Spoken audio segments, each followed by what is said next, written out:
হাসপাতাল আমার বেশ পছন্দ হলো। হাসপাতালের মানুষগুলির ভেতর একটা মিল আছে। সবাই রোগী, রোগ যন্ত্রণায় কাতর। ব্যাধি সব মানুষকে এক করে দিয়েছে। একজন সুস্থ মানুষ অপরিচিত একজন সুস্থ মানুষের জন্য কোনো সহমর্মিতা বোধ করবে না, কিন্তু একজন অসুস্থ মানুষ অন্য একজন অসুস্থ মানুষের জন্য করবে। হাসপাতালে খাওয়া দাওয়ার ব্যাপারটা নিয়েও ভাবতে হচ্ছে না। সকালে নাস্তা আসছে, দুপুরবেলা খাবার আসছে। 2 নম্বরই ব্যবস্থাও আছে। জায়গা মতো টাকা খাওয়ালে স্পেশাল ডায়েটের ব্যবস্থা হয়। ডাক্তারদের অনেক সংস্থা টংস্থা আছে। করুণ গলায় তরুণ ডাক্তারদের কাছে অভাবের কথা বলতে পারলে ফ্রি ওষুধ তো পাওয়াই যায়, পথ্য কেনার টাকাও পাওয়া যায়। রোগ সেরে গেছে, তারপরেও কিছুদিন হাসপাতালে থেকে শরীর সারাবার ব্যবস্থাও আছে। খাতাপত্রে নাম থাকবে না, কিন্তু বেড থাকবে। এক দিন এক ওয়ার্ডে গিয়ে ঘুমোতে হবে। ছেলে মেয়ে নিয়ে গত 7 মাস ধরে হাসপাতালে বাস করছে এমন একজনের সন্ধানও পাওয়া গেল। নাম ইসমাইল মিয়া। স্ত্রীর ক্যান্সার হয়েছিল, তাকে হাসপাতালে ভর্তি করিয়ে মাসখানিক চিকিৎসা করালো। সেই থেকে ইসমাইল মিয়ার হাসপাতালের সঙ্গে পরিচয়। ধীরে ধীরে পুরো পরিবার নিয়ে সে হাসপাতালে পার হয়ে গেল। স্ত্রী মরে গেছে, তাতে অসুবিধে হয়নি। বাচ্চারা হাসপাতালের বারান্দায় খেলে, এক ওয়ার্ড থেকে আরেক ওয়ার্ডে ঘোরে, কেউ কিছু বলে না। ইসমাইল মিয়া দিনে বাইরে কাজকর্ম করে, মনে হয় 2 নম্বরই কাজ, চুরি ফাটকাবাজি এসব। রাতে হাসপাতালে এসে ছেলে মেয়েদের খুঁজে বের করে, ঘুমানোর একটা ব্যবস্থা করে। ইসমাইল মিয়ার সঙ্গে পরিচয় হলো। অতি ভদ্র, অতি বিনয়ী, হাসি মুখ ছাড়া কথা বলে না। তার মধ্যে দার্শনিক ব্যাপারও আছে। আমি বললাম, হাসপাতালে আর কতদিন থাকবে? ইসমাইল দীর্ঘ নিঃশ্বাস ফেলে বলল, কেমনে বলি ভাইজান, আমার হাতে তো কিছু নাই। তোমার হাতে নেই কেন? সব তো ভাইজান আল্লাহ পাকের নির্ধারণ।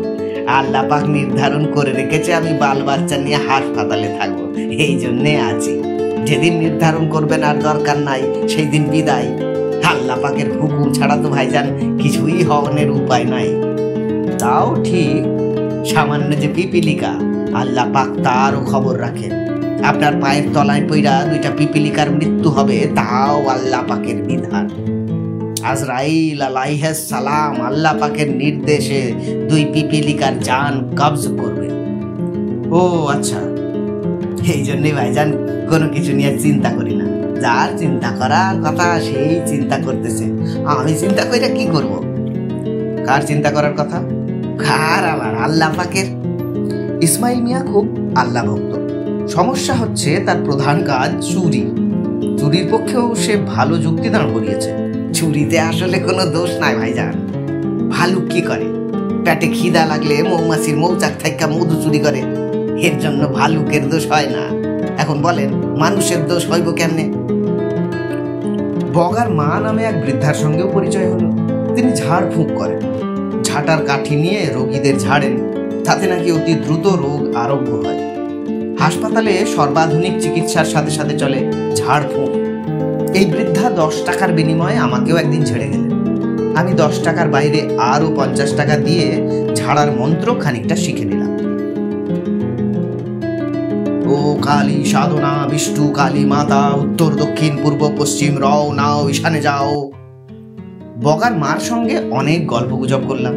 জানা গেল বগা বলে তার কোনো ছেলে বা মেয়ে নেই। তার 3 বার বিয়ে হয়েছিল, কোনো ঘরেই কোনো সন্তান হয়নি। কি করে তার নাম বগার মা হয়ে গেল তিনি নিজেও জানেন না।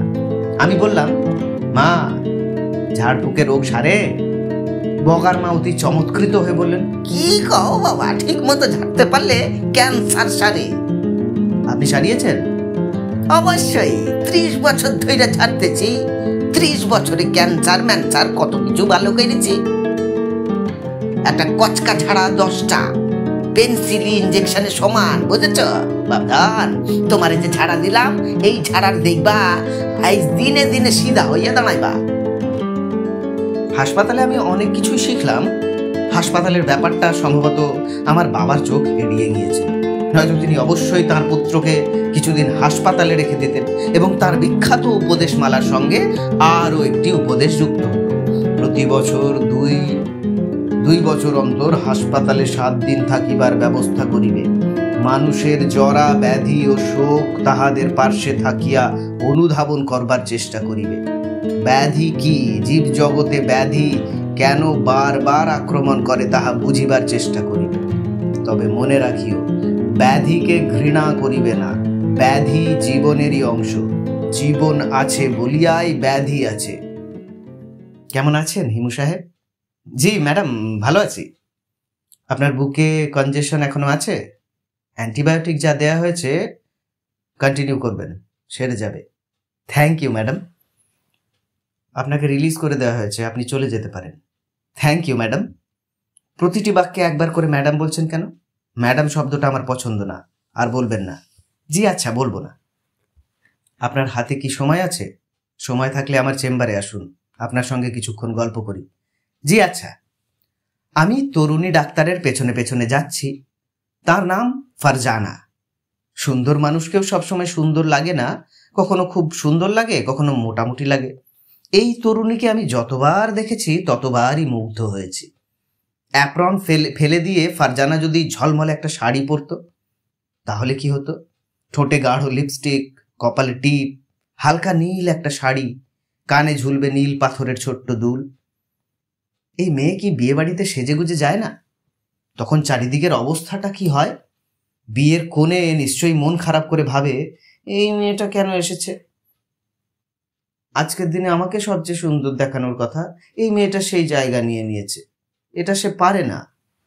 হিমু সাহেব। জি, বসুন। আমি বসলাম।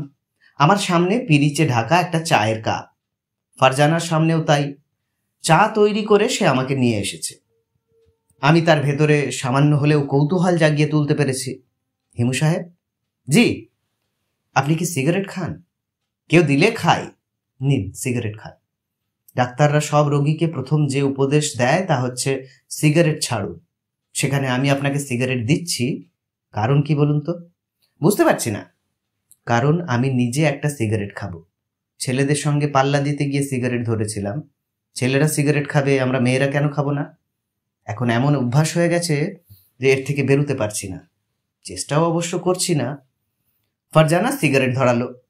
আশ্চর্য, সিগারেটটাও তার ঠোঁটে মানিয়ে গেল। পাতলা ঠোঁটের কাছে জ্বলন্ত আগুন। বাহ, কি সুন্দর! সুন্দরী তরুণীদের ঘিরে যা থাকে সবই কি সুন্দর হয়ে যায়? হিমু সাহেব। জি। এখন গল্প করুন, আপনার গল্প শুনি। কি গল্প শুনতে চান? আপনি অস্বাভাবিক একটা দৃশ্য দেখে ভয় পেয়েছিলেন, ভয় পেয়ে অসুখ বাঁধিয়েছেন। সেই অস্বাভাবিক দৃশ্যটা কি আমি জানতে চাচ্ছি। কেন জানতে চাচ্ছেন? জানতে চাচ্ছি কারণ এই পৃথিবীতে অস্বাভাবিক কিছুই ঘটে না। পৃথিবী চলে তার স্বাভাবিক নিয়মে।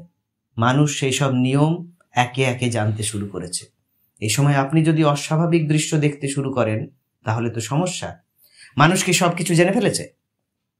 ফারজানা সিগারেটে লম্বা টান দিয়ে বলল, সবকিছু না জানলেও অনেক কিছুই জেনেছে। ইউনিভার্স কিভাবে সৃষ্টি হলো তাও জেনে গেছে। আমি চায়ে চুমুক দিতে দিতে হাসি মুখে বললাম, ইউনিভার্স কিভাবে সৃষ্টি হয়েছে? বিগ ব্যাং থেকে সবকিছু শুরু। আদিতে ছিল প্রিমর্ডিয়াল অ্যাটম, যার দৈর্ঘ্য প্রস্থ উচ্চতা কিছুই নেই। সেই অ্যাটম বিগ ব্যাঙে ভেঙে গেল, তৈরি হলো স্পেস এবং টাইম। সেই স্পেস ছড়িয়ে পড়তে লাগলো এক্সপ্যান্ডিং ইউনিভার্সে। সময়ের শুরু তাহলে বিগ ব্যাং থেকে? হ্যাঁ। বিগ ব্যাং এর আগে সময় ছিল না? না। বিগ ব্যাং এর আগে তাহলে কি ছিল? সেটা মানুষ কখনো জানতে পারবে না। মানুষের সমস্ত বিদ্যা এবং জ্ঞানের শুরুও বিগ ব্যাং এর পর থেকেই। তাহলে তো বলা যেতে পারে যে জ্ঞানের একটা বড় অংশই মানুষের আড়ালে রেখে দেওয়া হয়েছে। আপনি কি আমার সঙ্গে তর্ক করতে চাচ্ছেন? না না, সুন্দরী মেয়ের সঙ্গে আমি তর্ক ফর্ক করি না। তারা যা বলে তাই হাসি মুখে মেনে নিই। সস্তা ধরনের কনভারসেশন আমার সঙ্গে দয়া করে করবেন না। সুন্দরী মেয়েদের সঙ্গে আমি তর্ক করি না, এটা বহু পুরাতন ডায়ালগ, বহুবার ব্যবহার করা হয়েছে। শুনলেই গা জ্বালা করে। আপনি খুব অল্প কথায় আমাকে বলুন কি দেখে ভয় পেয়েছিলেন, তারপর রিলিজ অর্ডার নিয়ে বাসায় চলে যান। আমি আপনাকে বলবো না। ফারজানার দৃষ্টি তীক্ষ্ণ হলো। তার ঠোঁটের সিগারেট নিভে গিয়েছিল। সে আরেকটা সিগারেট ধরাতে ধরাতে বলল, কেন বলবেন না? আমি শান্ত গলায় বললাম, আপনাকে আমি বলে ব্যাপারটা বোঝাতে পারবো না। আপনাকে দৃশ্যটা দেখাতে হবে। ঘটনাটা কি পরিমাণে অস্বাভাবিক তা জানার জন্য আপনাকে নিজের চোখে দেখতে হবে। আমি বরং আপনাকে দেখাবার ব্যবস্থা করি। আপনি আমাকে ভূত দেখাবেন? ভূত কিনা তা তো জানি না, যে জিনিসটা দেখে ভয় পেয়েছিলাম সেটা দেখাবো। কবে কবে তা বলতে পারছি না, কোনো একদিন এসে আপনাকে নিয়ে যাব। ফারজানা সিগারেটে লম্বা টান দিয়ে বলল, আচ্ছা বেশ, নিয়ে যাবেন, আমি অপেক্ষা করে থাকব। আমি গলিটার মুখে দাঁড়িয়ে আছি। ঢাকা শহরের অন্য সব গলির মতোই একটা গলি। একপাশে নোংরা নর্দমা, নর্দমায় গলা পিচের মতো ঘন কালো ময়লা পানি। গলিতে ডাস্টবিন বসানো হয় না বলে দুপাশের বাড়ির ময়লা গলিতেই ফেলা হয়। সেই ময়লার বেশিরভাগ লোকের পায়ে পায়ে চলে যায়, আর বাকিটা জমে থাকে থেকে একসময় গলিরই অংশ হয়ে যায়। 4টা কুকুর থাকার কথা, এদের দেখলাম না। সেই জায়গায় ছোট ছোট কিছু বাচ্চাকে দেখলাম টেনিস বল দিয়ে ক্রিকেট খেলছে। খেলা আপাতত বন্ধ, কারণ বল নর্দমায় ডুবে গেছে। কাঠি দিয়ে বল খোঁজা হচ্ছে। ঘন ময়লা পানির নর্দমায় টেনিস বলের ডুবে যাবার কথা না, আর্কিমিডিসের সূত্র অনুযায়ী ভেসে থাকার কথা। ডুবে গেল কেন কে জানে। আমি গলির শেষ মাথা পর্যন্ত যাব কি যাব না ঠিক করতে পারছি না। এখন এই দিনের আলোয় শেষ মাথা পর্যন্ত যাওয়া না যাওয়া অর্থহীন। মধ্যরাতের পরেই কোনো এক সময়ে আসতে হবে। আজ বরং কিছুক্ষণ বাচ্চাদের ক্রিকেট খেলা দেখে ফিরে আসা যাক। 7 দিন হাসপাতালে শুয়ে থেকে শরীর অন্যরকম হয়ে গেছে। শরীর ঠিক করতে হবে। হিমু টাইপ জীবনচর্চা শুরু করা দরকার। বাচ্চারা বল খুঁজে পেয়েছে। নর্দমা থেকে বল তুলতে গিয়ে 6টা বাচ্চা নোংরায় মাখামাখি হয়েছে। তাতে তাদের কোনো বিকার নেই। বল খুঁজে পাওয়ার আনন্দেই তারা অভিভূত। তারা তাদের খেলা শুরু করলো। আমি শুরু করলাম আমার খেলা। ঢাকা শহরের রাস্তায় রাস্তায় হাঁটা। গত 7 দিন এদের কাউকে দেখিনি। রাস্তাগুলির জন্য আমার মন কেমন করছে, রাস্তাদেরও হয়তো আমার জন্য মন কেমন করছে। কথা বলার ক্ষমতা থাকলে ওরা নিশ্চয়ই আমাকে দেখে আনন্দিত গলায় জীবনানন্দের মতো বলতো, হিমু সাহেব, এতদিন কোথায় ছিলেন? সন্ধ্যার দিকে আমি কাকরাইলের কাছাকাছি চলে এলাম। আমার পদযাত্রা কিছুক্ষণের জন্য স্থগিত হলো, কারণ আমার পায়ের কাছে একটা মানি ব্যাগ পেট ফুলে মোটা হয়ে আছে।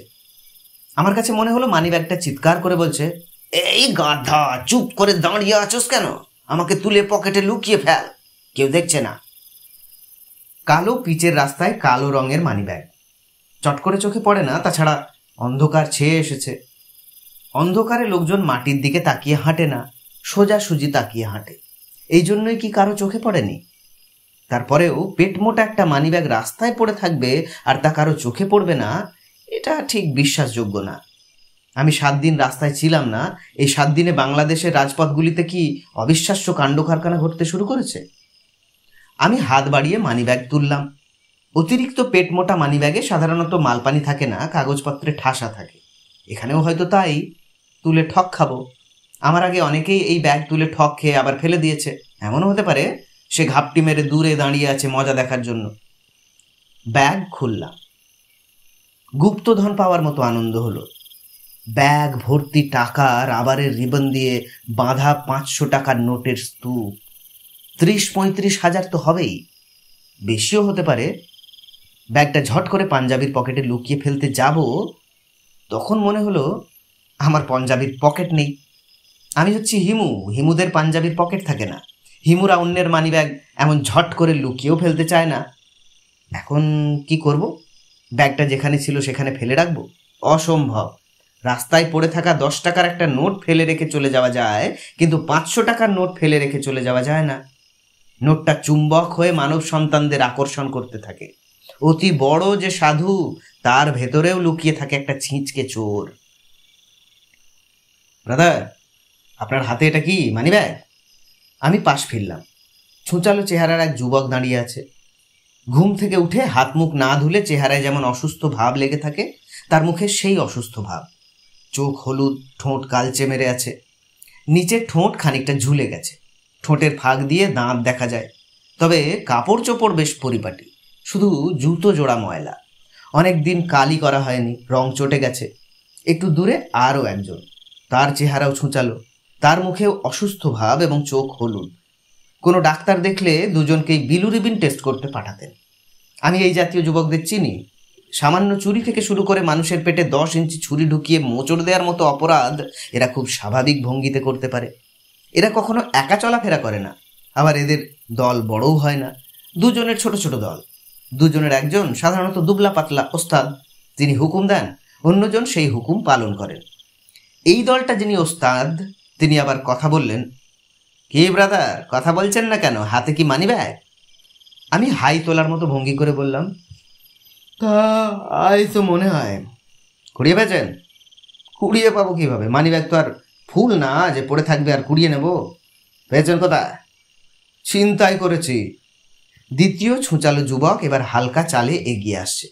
এ বেশ বলশালী হলেও হাঁটছে খুঁড়িয়ে খুঁড়িয়ে। তার মুখ ভর্তি পান। সে ঠিক আমার পাশে এসে দাঁড়ালো, আমার পায়ের কাছে পানের পিক ফেলে অবহেলার ভঙ্গিতে বলল, কি হয়েছে? প্রশ্নটা সে আমাকেই করলো। তারপরেও আমি বিস্মিত হবার মতো করে বললাম, আমাকে বলছেন যে আপনার প্রবলেমটা কি? কোনো প্রবলেম নেই, আমার হাতে একটা মানি ব্যাগ আছে, এটাই প্রবলেম। মানি ব্যাগ ভর্তি 500 টাকার নোট, 30-35 হাজার টাকা হবার কথা। দেখবেন? এই যে নিন, দেখুন। তারা মুখ চাওয়াচাওয়ি করলো, দেখতে চাইলো না। তারপরেও আমি ব্যাগ খুলে ভেতরটা দেখিয়ে দিলাম। তারা আবারও মুখ চাওয়াচাওয়ি করলো। আমার ব্যবহারে তারা মনে হলো খানিকটা বিভ্রান্তিতে পড়ে আছে। আমি মিষ্টি করে হাসলাম। তাদের বিভ্রান্তি আরও বাড়িয়ে দিয়ে মধুর গলায় বললাম, মানি ব্যাগ নিতে চান? কাক মানুষের হাত থেকে খাবার নিয়ে উড়ে যায়, কিন্তু তাদের যদি যত্ন করে থালায় খাবার বেড়ে ডাকা হয়, আয় আয়, তখন তারা আর কাছে আসে না। দূর থেকে ঘাড় ঘুরিয়ে তাকিয়ে থাকে, উড়ে চলেও যায় না, আবার কাছেও আসবে না। যুবক দুটির মধ্যে কাক ভাব প্রবল মনে হলো। তারা সরু চোখে মানিব্যাগের দিকে তাকিয়ে আছে, হাত বাড়াচ্ছে না, আমাকে ছেড়ে চলেও যাচ্ছে না। আমি আবারও বললাম, কি মানিব্যাগ নিতে চান? নিতে চাইলে নেন। পান মুখের যুবক আবারও পিক ফেলল। সে একটু চিন্তিত মুখে তার ওস্তাদের দিকে তাকাচ্ছে। ওস্তাদের নির্দেশের অপেক্ষা। ওস্তাদ নির্দেশ দিচ্ছেন না, সময় নিচ্ছেন। পরিস্থিতি তিনি যত সহজ ভেবেছিলেন এখন তত সহজ মনে হচ্ছে না। চট করে ডিসিশন নেওয়া যাচ্ছে না। জায়গাটা নির্জন নয়, ঢাকা শহরের নির্জন জায়গা নেই, তবে আমি যেখানে দাঁড়িয়ে সে জায়গাটায় এই মুহূর্তে লোক চলাচল নেই।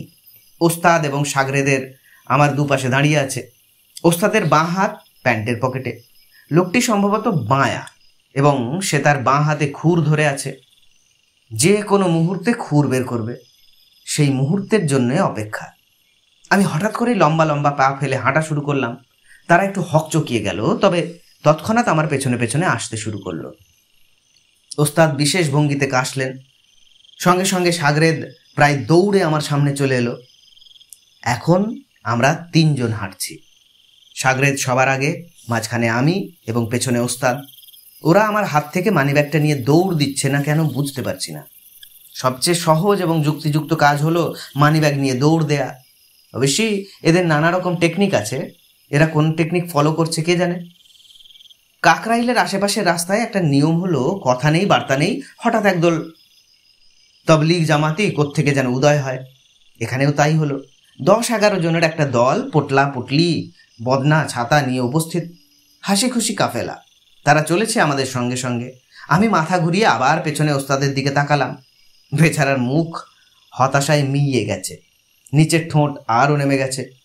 ভালো একটা শিকার পেয়েছিল, সেই শিকার হাসি মুখে তবলিগ জামাতির দলে ভিড়ে গেছে।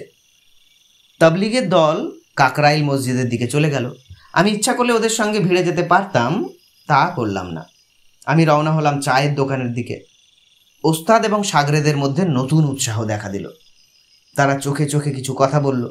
দুজনেই একসঙ্গে সিগারেট ধরালো। তারাও আসছে, আসুন, চাটা একসঙ্গে খাই।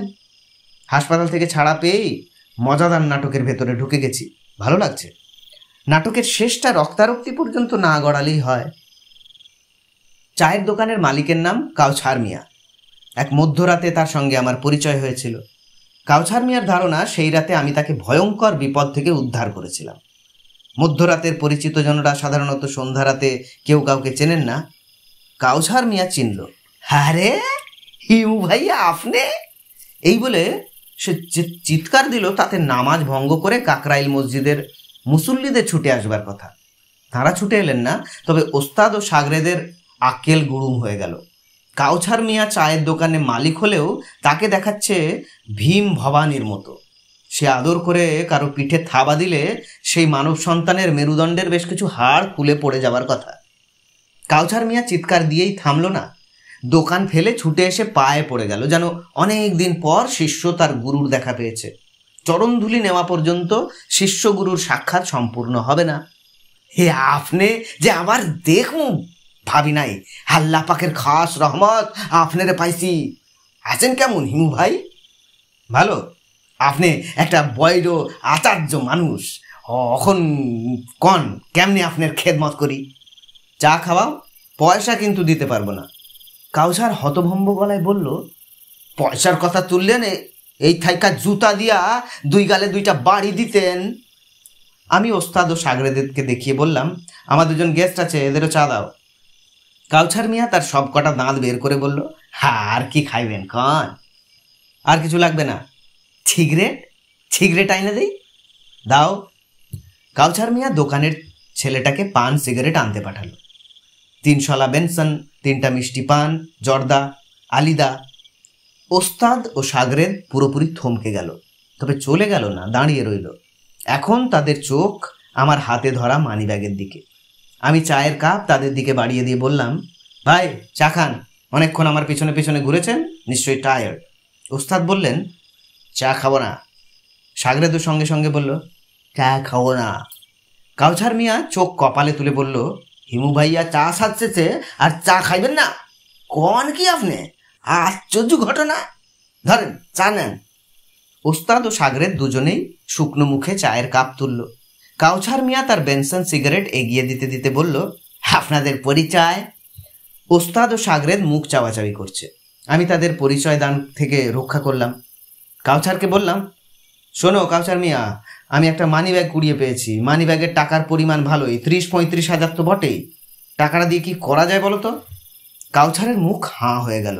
সে বিড়বিড় করে বলল, খাইছে রে। আমি ওস্তাদ ও সাগরেদের দিকে তাকালাম। তারা মনে হচ্ছে দুঃখে কেঁদে ফেলবে। আমি তাদের দিকে মানি ব্যাগটা এগিয়ে দিয়ে বললাম, এই ভালো করে দেখুন তো কোনো ঠিকানা লেখা আছে কিনা, আর টাকাটাও গুনে দেখুন। ঠিকানা পাওয়া গেলে চলুন দিয়ে আসি। এতগুলি টাকা একা একা নিয়ে যাওয়ার ঠিক না। আমার নাম হিমু, আপনাদের পরিচয়টা কি? ওস্তাদ বিড়বিড় করে বললেন, আমার নাম মোফাজ্জল, আর এই জহিরুল। ঠিকানা পাওয়া গেছে? টুকরো কাগজ অনেক আছে, কোনটা ঠিকানা কে জানে। ওই দেখে দেখে বের করে ফেলবো। আপনাদের কাজ না থাকলে চলুন আমার সঙ্গে। কাজ আছে? না। তাহলে মানি ব্যাগটা আপনার পকেটে রাখুন। আমার পাঞ্জাবির পকেট নেই। আপনাদের পাওয়ায় আমার বেশ সুবিধেই হয়েছে। মোফাজ্জল আমার দিকে তাকিয়ে বিচিত্র ভঙ্গিতে হাসল।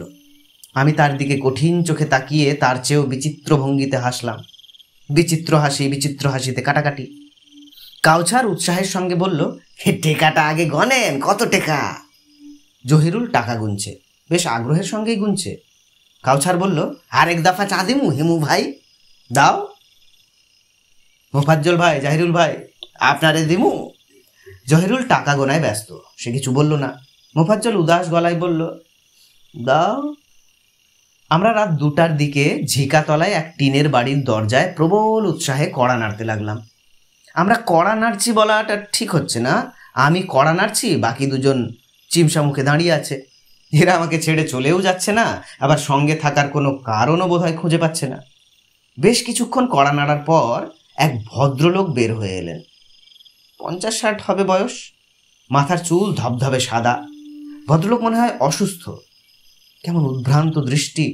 আমাদের দিকে অনেকক্ষণ তাকিয়ে আছেন, কিন্তু চোখের পলক ফেলছেন না। আমি বললাম, আপনি কি কোনো মানিব্যাগ হারিয়েছেন? ভদ্রলোক কিছু বললেন না, শূন্য দৃষ্টিতে তাকিয়ে রইলেন। আমি বললাম, মানিব্যাগে অনেকগুলি টাকা ছিল, আমার ধারণা আপনারই মানিব্যাগ। ভদ্রলোক বাড়ির ভিতরের দিকে তাকিয়ে অদ্ভুত গলায় বলল, মীরা। মীরা। মীরা বের হয়ে এলো। আমি হিমু না হয়ে অন্য কেউ হলে তৎক্ষণাৎ মেয়েটির প্রেমে পড়ে যেতাম। কি মিষ্টি যে তার মুখ! মনে হচ্ছে এইমাত্র সে গোসল করে চোখে কাজল দিয়ে এসেছে। সব রূপবতী মেয়ের চোখ বিষণ্ণ হয়, এই মেয়ের চোখও বিষণ্ণ। ভদ্রলোক বললেন, মা, তোকে আমি বলেছিলাম না টাকাটা পাওয়া যাবে, এখন বিশ্বাস হলো? মীরা তাকালো আমার দিকে। আমি বললাম, ভালো আছেন? মীরা ভুরু কুঁচকে ফেলল। আমি মোফাজ্জলের দিকে তাকিয়ে বললাম, মানিব্যাগ দিয়ে দিন। মোফাজ্জল কঠিন গলায় বলল, মানিব্যাগ যে ওনাদের, তার প্রমাণ কি? আমি উদাস গলায় বললাম, প্রমাণ লাগবে না, মীরা তুমি টাকাটা গুনে নাও। মীরার কোঁচকানো ভুরু আরও কুঁচকে গেল। আমার মতো অভাজন তাকে তুমি করে বলবে তা সে মেনে নিতে পারছে না। মানিব্যাগ সংক্রান্ত জটিলতা না থাকলে সে নিশ্চয়ই শুকনো গলায় বলতো, আমাকে তুমি করে না বললে খুশি হব। মোফাজ্জল অপ্রসন্ন মুখে পকেট থেকে মানিব্যাগ বের করলো। এরকম অপ্রীতিকর কাজ সে মনে হয় তার জীবনে আর করেনি। মোফাজ্জলের চেয়েও বেশি মন খারাপ হয়েছে তার টেগুল জহিরুলের। জহিরুল মনে হয় মনের দুঃখে কেঁদেই ফেলবে।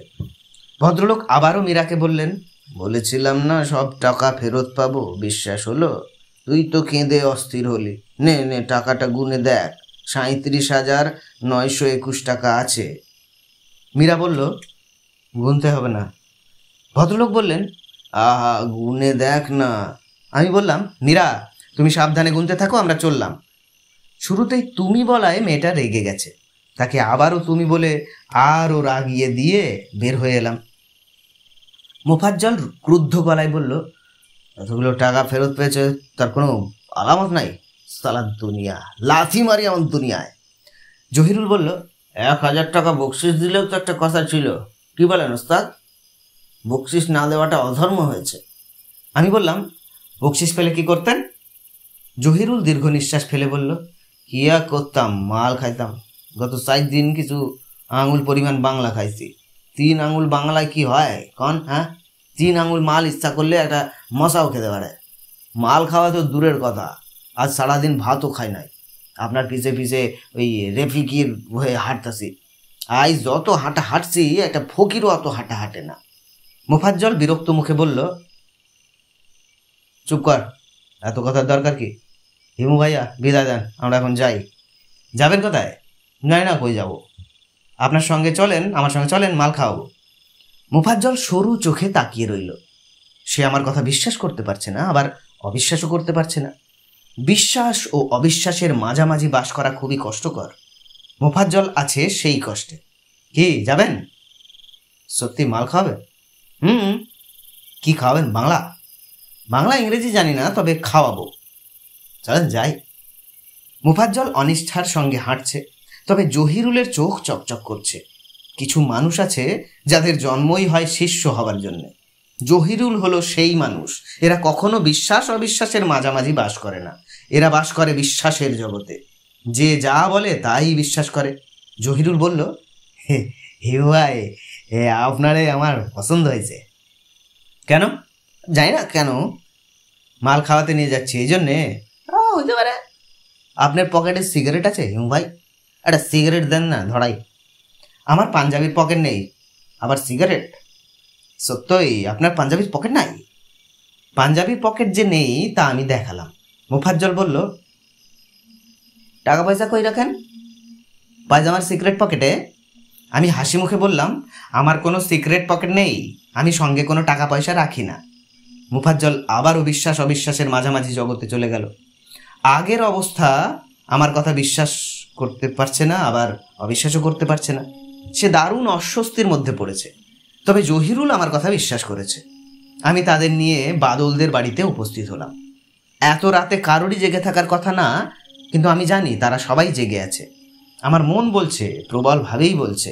কিছু কিছু সময় আমার ইনটিউশন খুব কাজ করে।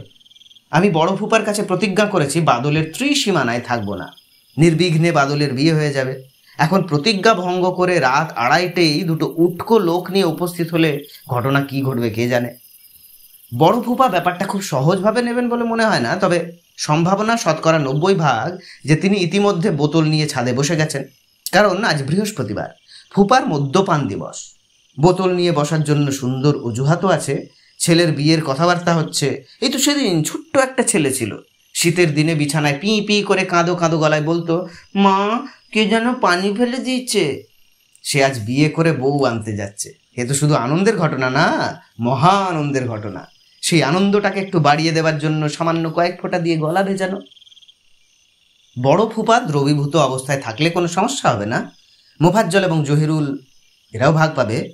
মদ্যপায়ীরা মদের ব্যাপারে খুব দরাজ দিল হয়।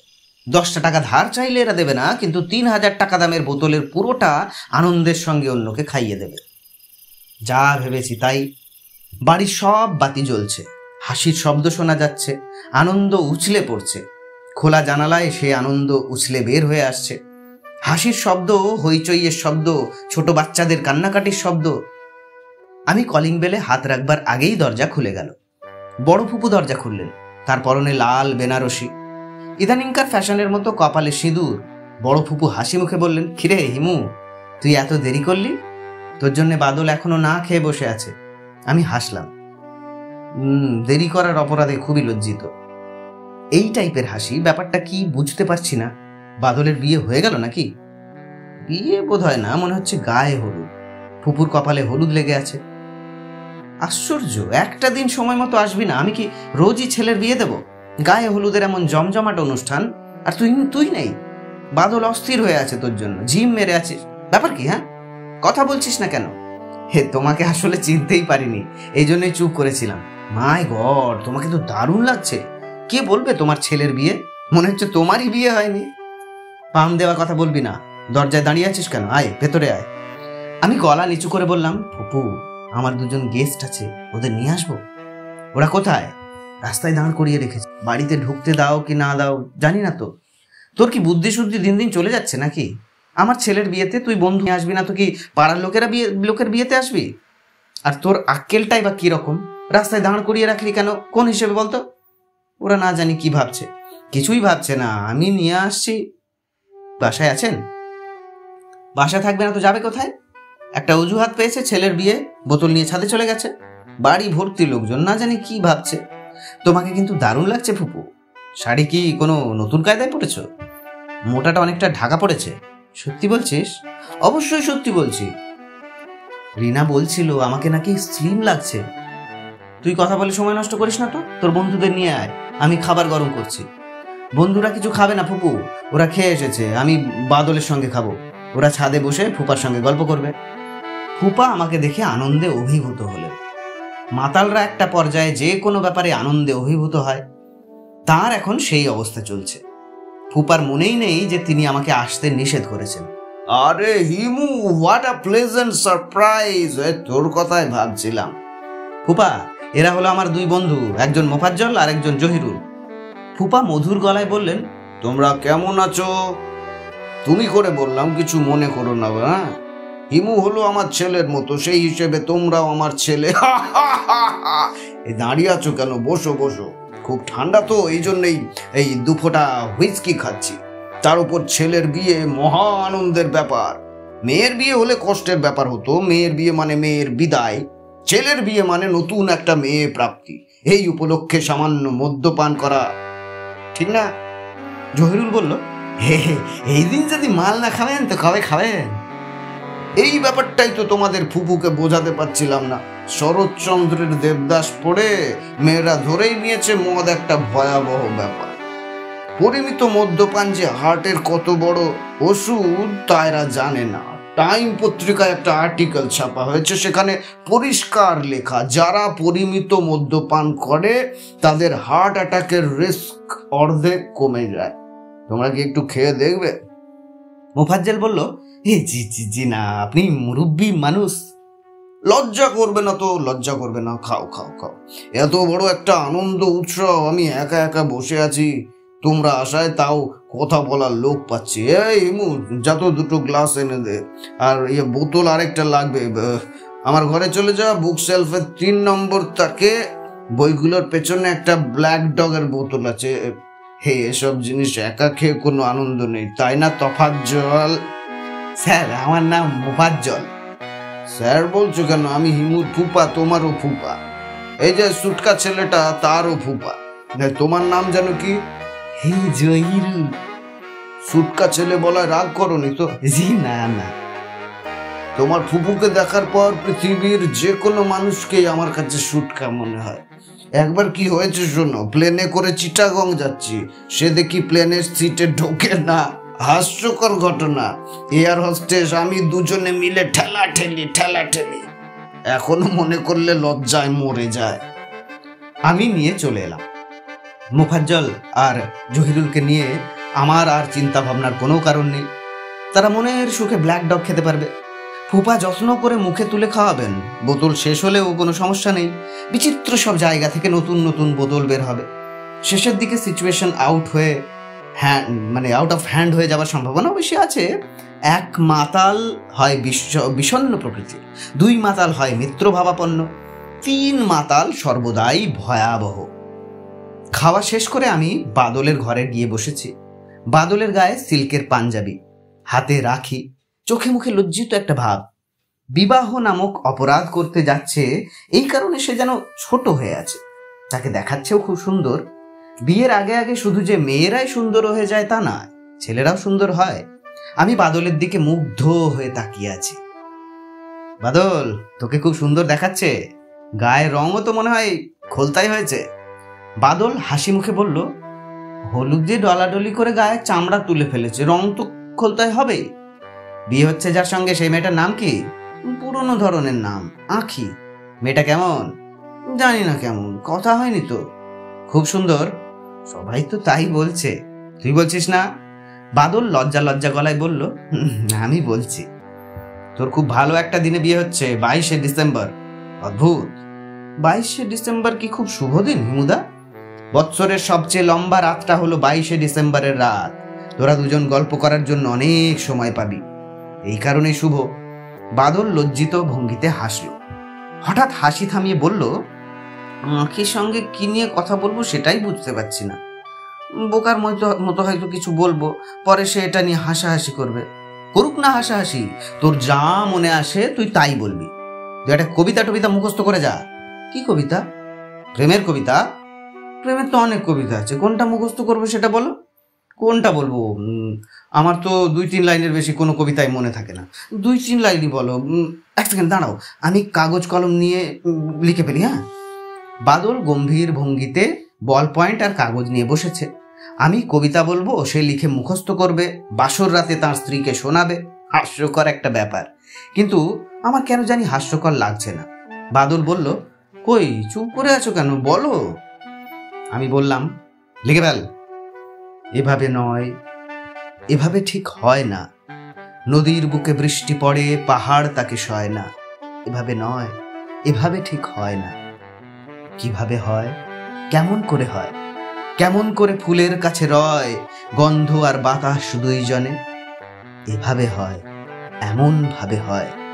বাদল বলল, এটা কার কবিতা? তোমার?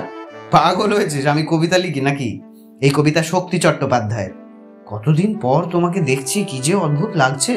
অদ্ভুত লাগছে? লাগছে। আঁখির সঙ্গে বেশি গল্প হবে তোমাকে নিয়ে। ওকে নিয়ে আবার খালি পায়ে হাঁটতে বের হবে না তো? অবশ্যই বের হব। আমি পরবো হলুদ পাঞ্জাবি, ওকে পরাবো হলুদ শাড়ি। তারপর কি? সেটা বলতে পারবো না, লজ্জা লাগছে।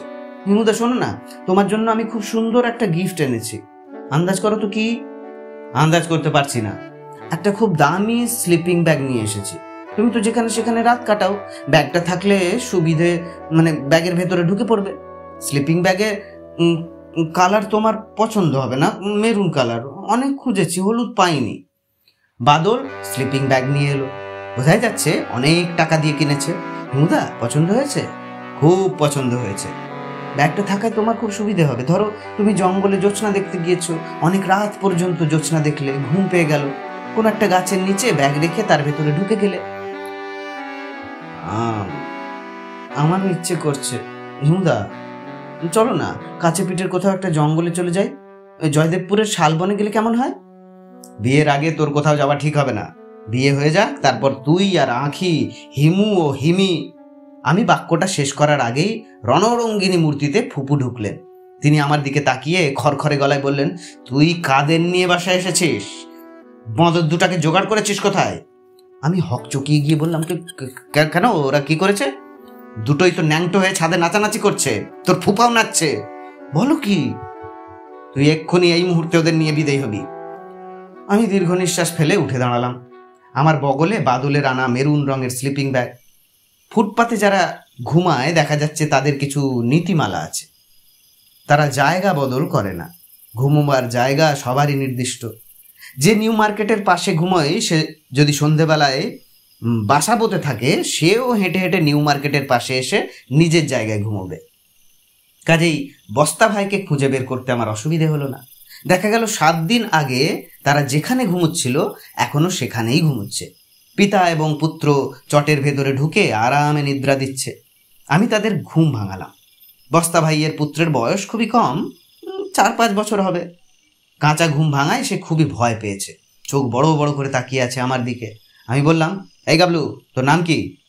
গাবলু জবাব দিল না, বাবার কাছে সরে এলো।